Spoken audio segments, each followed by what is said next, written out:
Hello, everybody. Welcome back to the Chelsea Echo, and welcome to your season preview of Chelsea's 25-26 campaign. It is myself, Louis Beneventi. It's myself, Daniel Charles. And we are going to be giving you everything you need to know ahead of Chelsea's crowning glory campaign. We're going to win it all, mate. That's it. I don't need to say anything else. That's it. It doesn't matter. End it there. We're winning the Premier League. We're winning the Champions League. We're winning the FA Cup. Winning the Carabao Cup. Winning the Johnson's Paint Trophy. We've already won the Visit Malta Cup twice. You know, it's just a guarantee that we're going to be the best team in the world, and it's going to be reinforced not only on the global stage, but on the European and the domestic stage as well. We are the best. That's it. Should we just leave it there?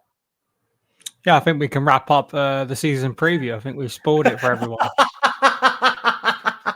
It has been a pretty interesting pre-season, to be fair. Dan and I are going to talk about that. We'll talk a little bit about transfers and, of course, the players that are going to make Chelsea's campaign so good. But, Dan, first things first, let's talk about the weekend.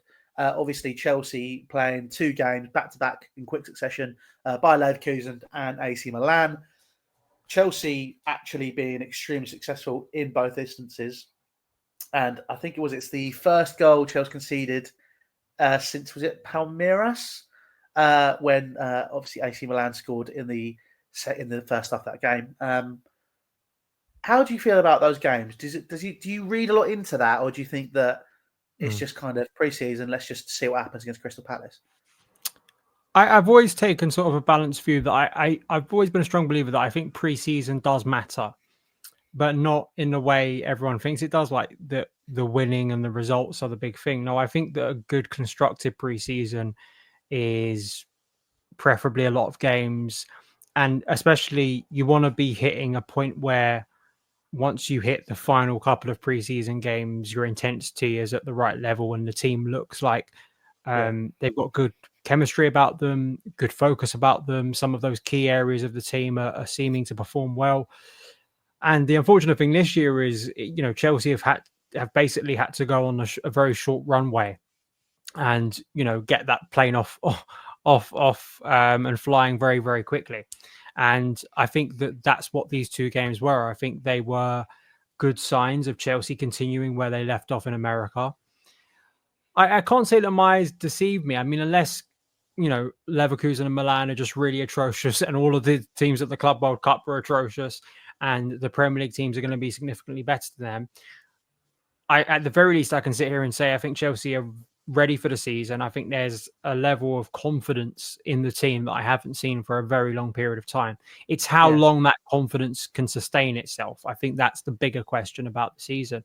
But you can dismiss preseason, fair enough. Like everyone forgets about, it's not a competitive game. It doesn't get put on the records. The stats don't really matter that much about what happens in these games. Fair enough. But for a nice appetizer and for, I think, seeing what the team could become, I think it was a really positive weekend.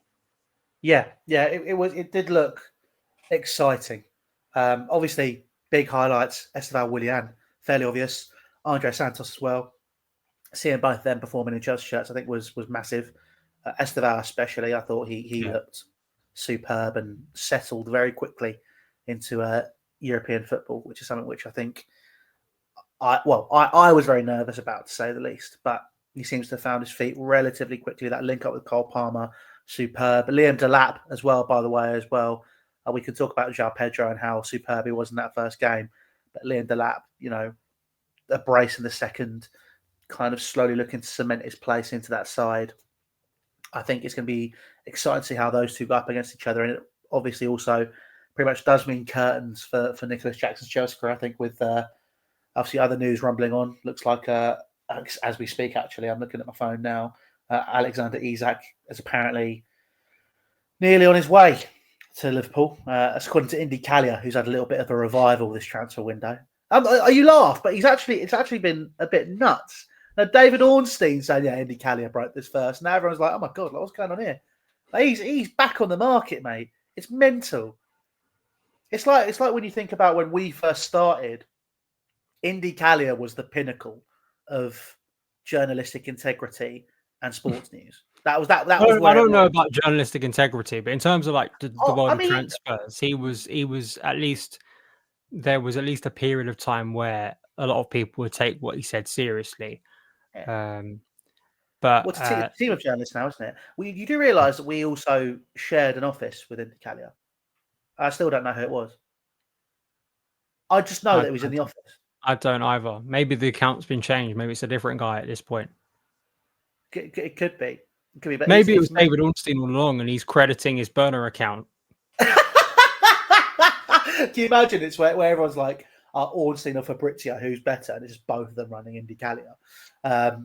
It's mental. But yeah, I think like it seems like he's going to be on his way. Obviously, he's at to Liverpool, which probably does also mean the end of Nicholas Jackson's Chelsea career. But obviously, when that happens, I think now it's not an if because there's not exactly many options on the market. We'll obviously talk about that. But in terms of the options that we have seen deliver on the pitch for Chelsea over these two games, how the team shaped up, I'm very happy with it. I do think that there's things to consider. I don't want to get too excited because I've got a horrible feeling that the squad is still a little bit thin on the ground in some places. Like I think, obviously, with Levi Colwill being out injured for the whole season, basically, I do think that Chelsea need a centre back. I know you're a big fan of Josh Achimpong, but I just think that's a lot of pressure to put on such a young centre back. Yeah. And also with Benoit Badiashile being the only option really on that left side now, he's made of glass. So I don't particularly think that there's a viable, sustainable option on that left-hand side of the centre-half pairing currently for me. And should Xavi Simons arrive at Chelsea, I had a little scare yesterday when obviously Manchester City are apparently rumoured to be going into the race for him. That kind of terrified me. I don't think we need Garnacho. I'd quite like to see another striker, just purely because I think João Pedro is a good option across the entire front three. Yeah, I don't really see us signing another centre forward at this point. I think that maybe something develops with the centre back, but I really do think it's Simmons and Garnacho, and that probably is it for the transfer window in terms of incomings. But yeah, the centre back one is just, I can understand both points of view, and you can see a scenario if Chelsea don't sign a centre back, that will be the position people talk about at the end of the season, and also probably goalkeeper as well that Chelsea need to strengthen. But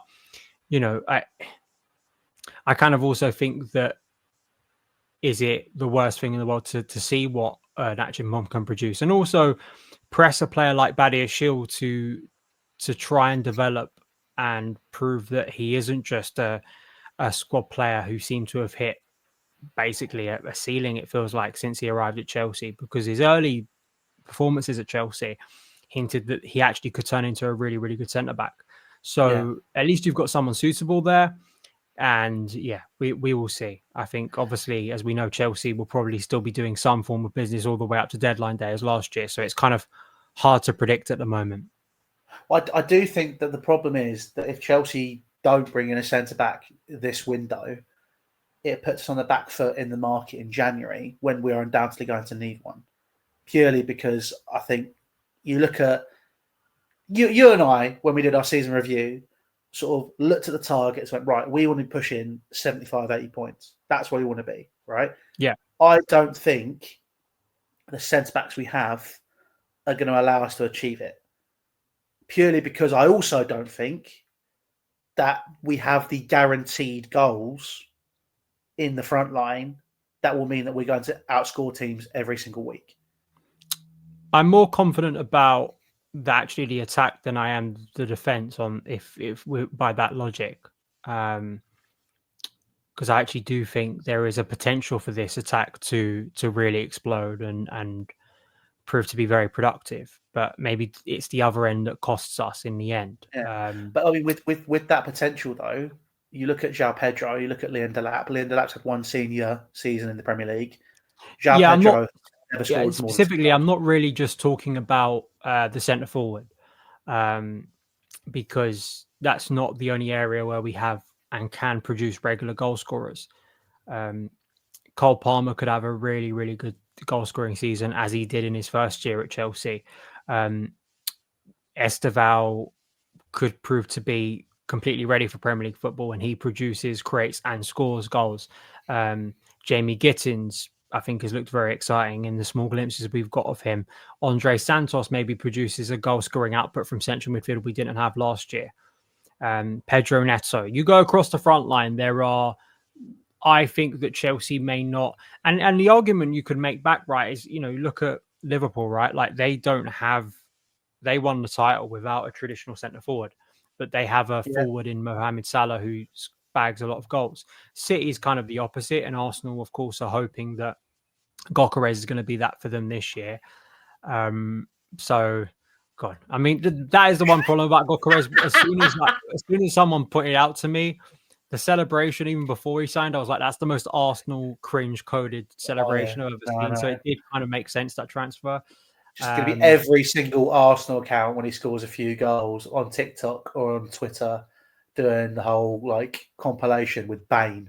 Like, no one remembered who I was before I put on the mask. So fuck off, mate. Do me a favour. Like, I'm not having this. Like, you're not even the best Swedish striker. Yeah. Yeah, it's I think on that front, I just think my general feeling about this season is I'm excited about it, but I do think it is one where Chelsea will fall short. And not in a negative way. I mean, in terms of like the Premier League, and I'm comfortable with that. In terms of, I think it has to be like, as we've said, to make the jump from where we were last season, where we have been for a long period of time, just basically effectively at our height. The peak of Chelsea in recent years has been just in a Premier League context, just qualifying for the Champions League. To make a jump from that to serious, and not just for a little bit, serious Premier League title challenges takes a lot. The only example recently we have of a team doing it is Arsenal in 22-23, where they made a jump from fifth, I think it was. So they actually missed out on the Champions League the season before. I made a jump up in about 20 points, I think it was. There was a 20-point or so gap to Man City the season before when they were champions. So it can be done. But if you looked at that Arsenal team, as you pointed out, I think William Saliba had just returned from loan and was ready to go alongside Gabriel. Bukayo Saka had an incredible season. Gabriel Jesus had mostly a good season and didn't get injured. And they had goals, I think, from Xhaka in central midfield. Like a lot of things, it was kind of a perfect storm. And that's why they were able to get as far as they were. And I think Liverpool had an off season with Klopp that year. That's kind of the scenario where it's a best case scenario for Chelsea, where all of our players, they kind of sync together and you get a real overperformance and other teams underperform around us. I think the aim should be by this time next year, it isn't so much of a leap and we're actually we're in the serious conversation to be title contenders or maybe even title favorites, or people at the start of the year are saying, yeah, Chelsea are definitely, there is evidence now Chelsea are going to be right up there competing. So, but at the moment there still is that unknown because we're banking on form outside of the Premier League mostly. The off-season form really of Chelsea and what the PSG win could do. And I do think that's going to play a big role in Chelsea's season. If we're doing well, it's definitely going to be shown as a catalyst. If we're doing poorly, we're just going to say that we're champions of the world. So, it's a win-win situation, to be honest. For me, anyway. Visit Malta, champions of the world. Yeah, visit Malta champions. You'll never sing that. But yeah, I do think that there's definitely going to be a continuation of the form. I just think that Chelsea need to make those reinforcements. Simon Phillips was saying that apparently we're looking to loan in a centre-back. It's be interesting to see where we get that from and who it will be. I personally think it stinks of Saudi. It stinks of players out in Saudi Arabia at the minute want to come back to Europe. Probably, yeah. I mean, if you're doing that, you'd be looking for an older style defender, wouldn't you? You'd be looking for someone who is. There's no point to signing another young centre back. I think you'd have to sign one with decent to very good Premier League experience. Who that would be? I'm not forward. Is this Laporte? Yeah. Yeah, I mean, listen, is Laporte the type of character at this stage of his career to be, in some ways, a Thiago Silva type figure to this dressing room? Because that has been cited several times of that kind of defender, and it's very hard to just find. You trying to find a Thiago Silva is basically impossible because Thiago Silva is one of a kind. But that kind of ilk of defender who's obviously played and won a lot at a very high level. There was a time when Laporte was right up there, neck and neck with Van Dijk as one of the best centre backs in the Premier League. But yeah, it's I think it's a challenging one as well, probably for them because the club, because they probably look at it in the long term that Levi's probably back at some point in the next 7 or 8 months. And if you make a substantial move for a left centre back who isn't in the latter stage of their career, what happens there? Can you really have Levi Colwill plus another first choice left centre back, like one that he's going to play each week? That's probably the logic. That's why I think there is some nuance behind it, and maybe why there is either looking for other solutions or looking at just the internal ones, if Chelsea can get through with the internal ones. Yeah, I mean, it'll be interesting. I just worry that it's going to leave us short in January, and then people take advantage of that, and then we won't make the move in the market, and that'll be more frustration. And then, like you're saying, this can be the position where people go, "Well, we should have strengthened," and we absolutely should have done. The money that's being spent on Xavi Simons, I look at the squad and I go, "We don't need Garnacho." He's saying he wants to go. It's either Chelsea or I rot in the reserves. Go rot in the reserves, then, mate. I don't see the value in signing him. I really don't. You're getting in an egotistical maniac who thinks he's the best thing in the world, who actually is still living off of one goal, which is the greatest Premier League goal of all time, arguably. I get that, against Everton. In his home gym setup, he's got that as like an Air Jordan logo. He's then going to Manchester United as a very young player, saying, I'm going to go to Chelsea, or you can let me rot on the reserves. I'm going, why would I want that? I get people saying sort of that, like, you look at it and go, he's somebody that can bring a lot of value to the team because, he's Premier League experience. I think he counts as homegrown as well, doesn't he? I think. There's a player there which is still developing. I'm like, yeah, but is it a player that Chelsea need? Because if you sign Xavi Simons, you've got a player that can play out wide. You've already got Tyreek George available there. You've got João Pedro can play on the left or right hand side. You've got Pedro Neto. It's kind of a case of going, well, do you need to do it? Is it a necessity? And I just don't think it is. So I'd rather spend that money on a centre-back. Even if it was getting someone in from Saudi, where obviously the fees are going to be obviously a lot higher in terms of signing on fees and wages. I'd rather spend a portion of that money we'd be spending on Garnacho on bringing in that senior player for the dressing room. That's what I'd do personally.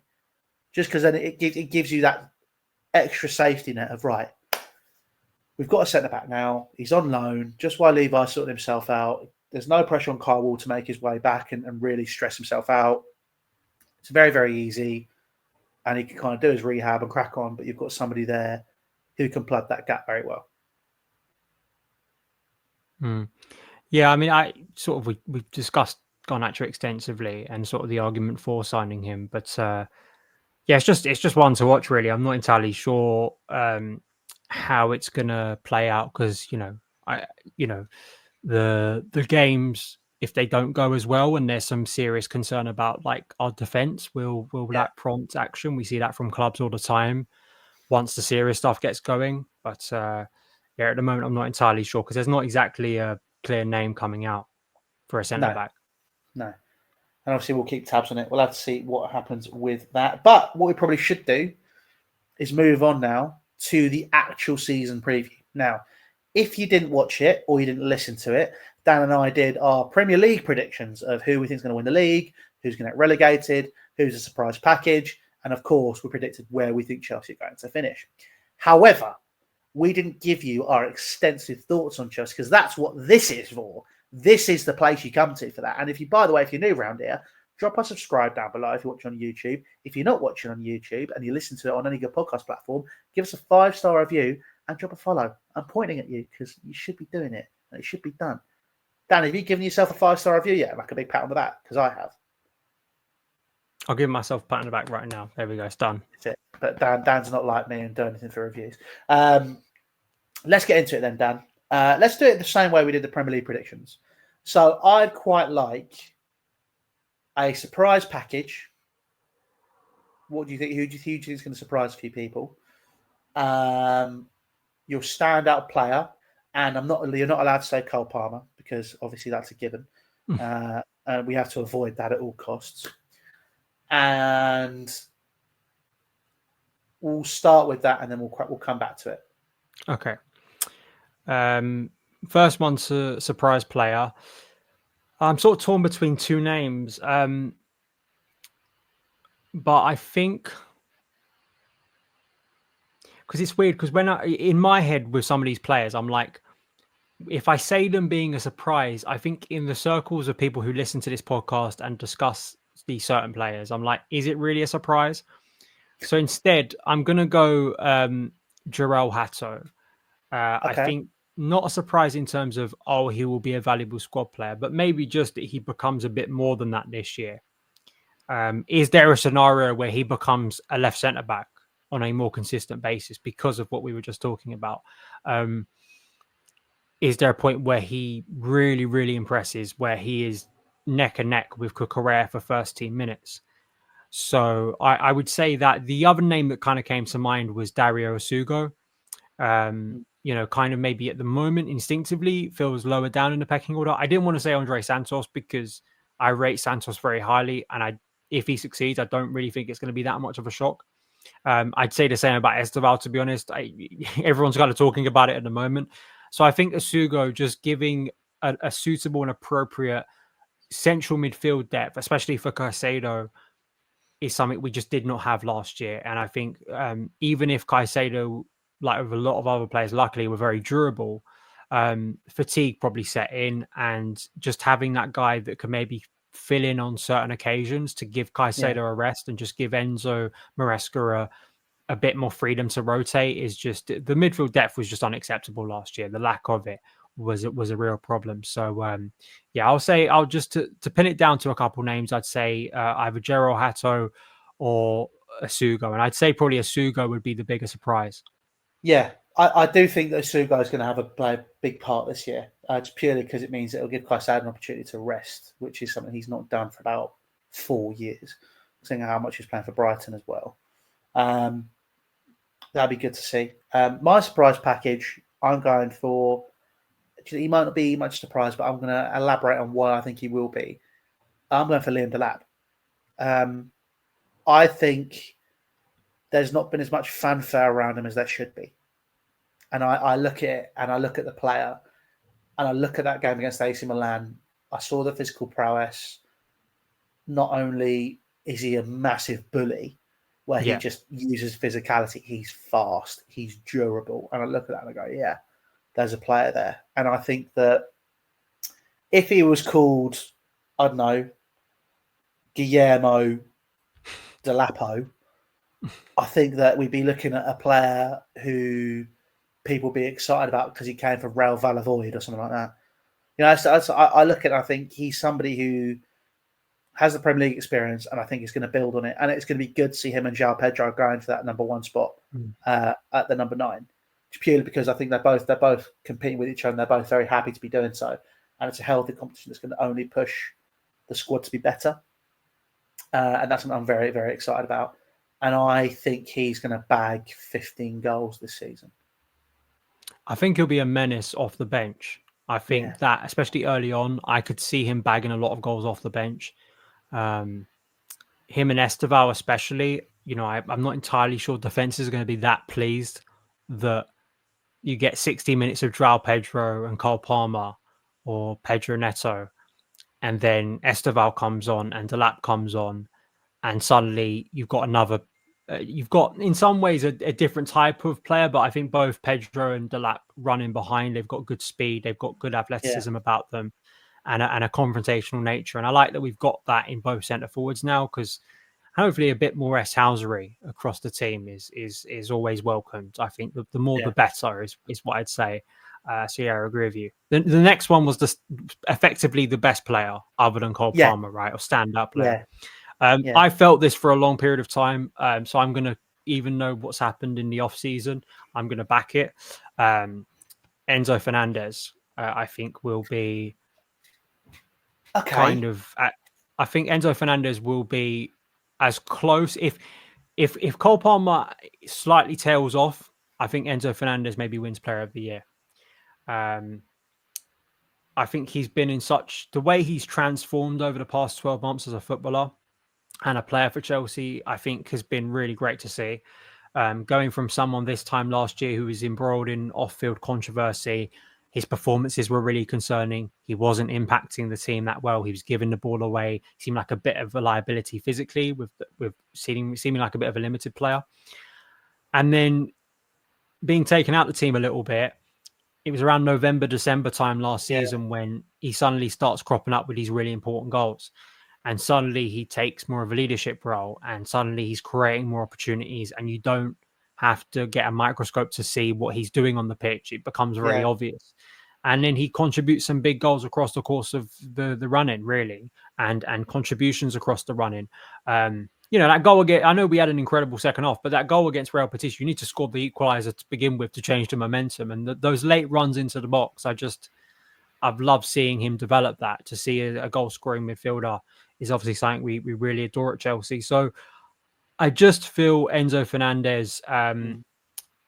gaining more maybe confidence and assuredness in himself, Yeah. and support from probably his dressing room and the fans themselves of confidence within him. Yeah, I just think he's one of those leader players that I could see even maturing more, and his trajectory's been going upwards for a long period of time now. It's not Yeah. based on a few weeks. So yeah, I think Enzo Fernandez for me is one I've backed for a long time. I've always been a big believer that if Reece James stayed fit for the entirety of the season, he would win Player of the Year quite easily, I think. So touch wood, he's at the moment, he's been on his best run of fitness for a long period of time.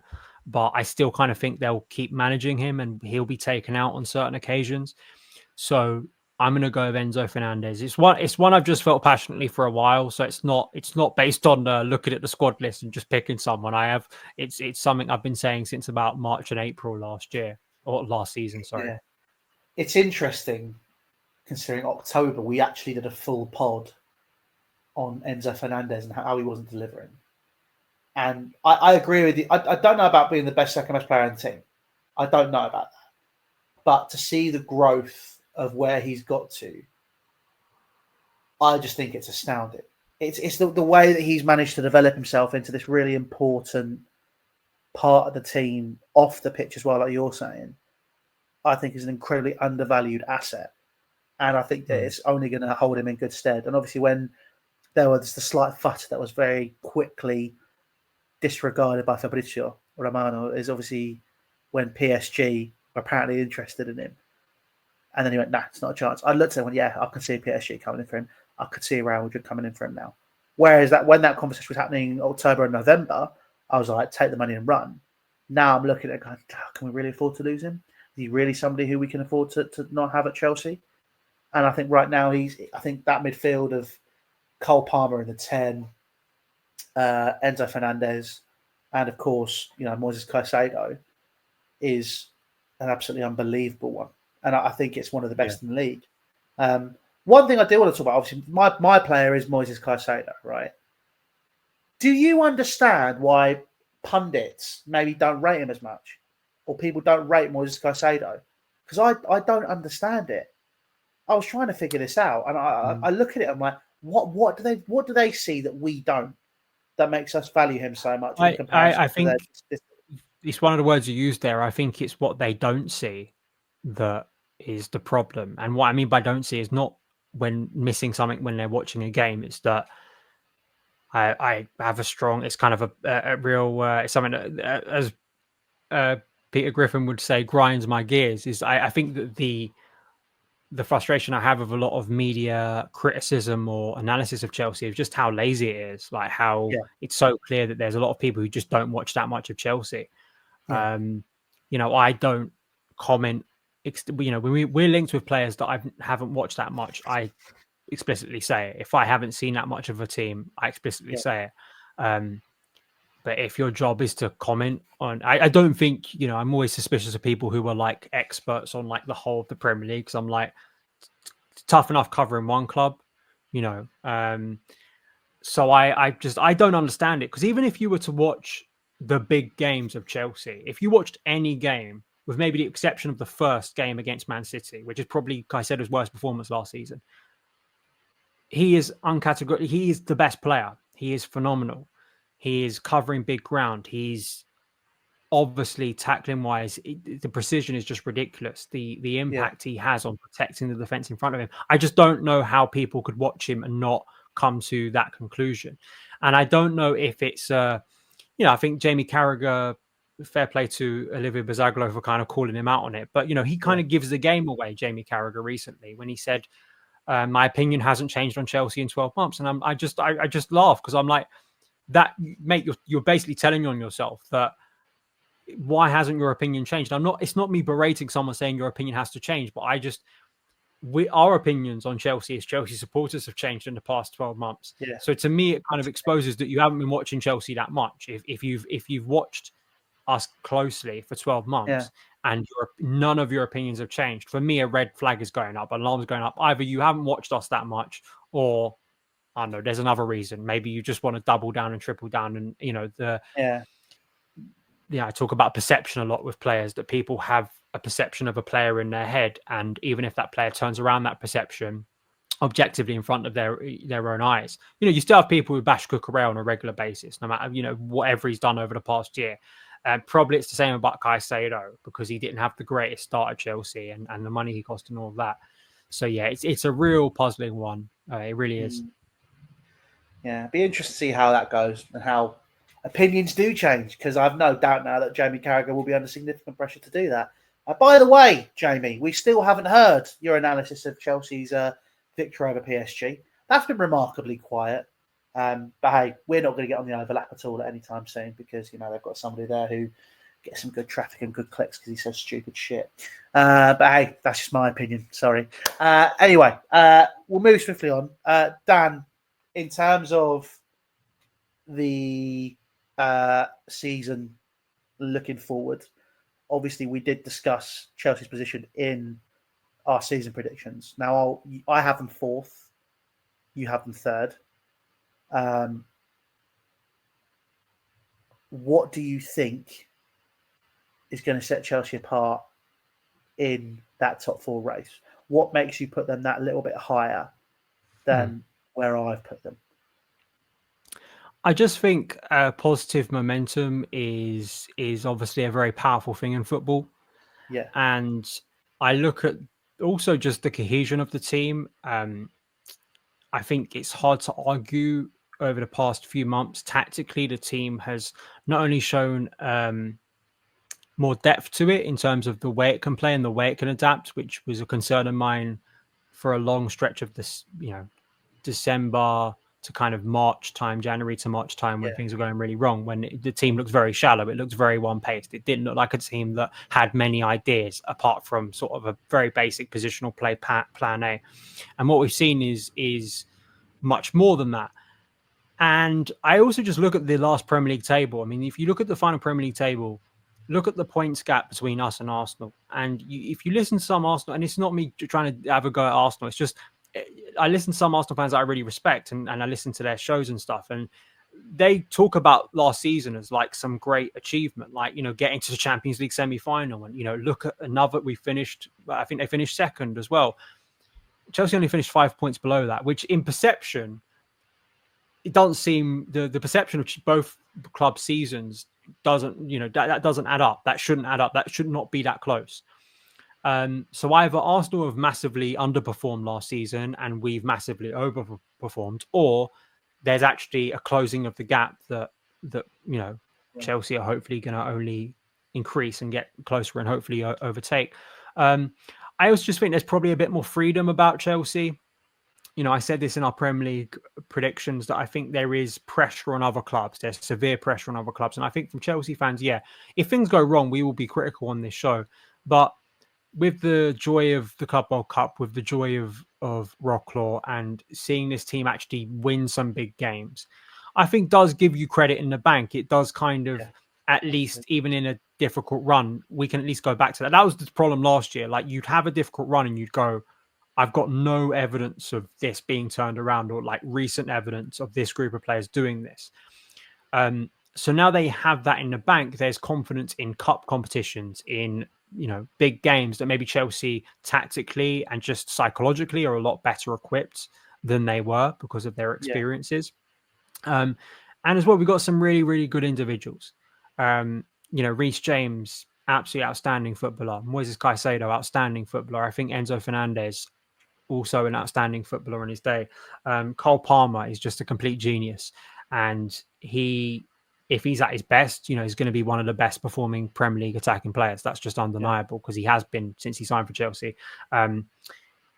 Sure, Chelsea may not have the superstar and kind of the big money signings that the other teams have got that you could argue puts them in a better place. And they don't have the evidence of a Premier League season that puts them above 75 points for a long period of time. However, I think you can smell and kind of feel when something's coming together in a positive way. And that's what it feels like at Chelsea at the moment. Like, listen, we could be cold, and in a few months' time, things have gone horrendously wrong. But that's kind of the Chelsea way, to be honest. But then it's also the Chelsea way that in another 6 months' time, we'll be getting to the final of the Champions League. That's how mad this club is. But I like to think...